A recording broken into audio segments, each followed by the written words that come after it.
মানে কাকে মনোনয়ন দিচ্ছেন? আমরা বাংলাদেশের একজন নাগরিককে মনোনয়ন দেবো ইনশাল্লাহ। জি। কিনেছি এই কারণে যদি কোনো ভুলভ্রান্তি হয় আমরা একটাই জমা দেবো হয়তো। আপনারা কয়টার সময় জমা দেবেন? আমরা জমা দেবো সেকেন্ড হাফে জমা দেবো। বৈঠকে কারা কারা থাকছেন? বৈঠকে স্ট্যান্ডিং কমিটির মাননীয় সদস্যবৃন্দ সবাই থাকবেন। এই আর প্রস্তাব এবং সমর্থক কে হচ্ছে? প্রস্তাব সমর্থক যিনি হবেন হওয়ার পরে আমরা আপনাকে জানাবো।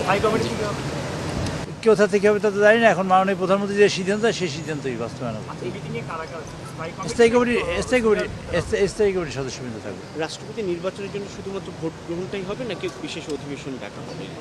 রাষ্ট্রপতি এখানে কোনো ভোট মানে অধিবেশন ডাকা হবে না, এখানে একটা বৈঠক ডাকবেন, ইলেকশন কমিশন ডাকবেন। সেটা ইলেকশন কমিশন অলরেডি বৈঠক ডেকেছে গতকালকে। তো এই বৈঠকে সিদ্ধান্ত হবে কাকে নমিনেশন দেওয়া হচ্ছে?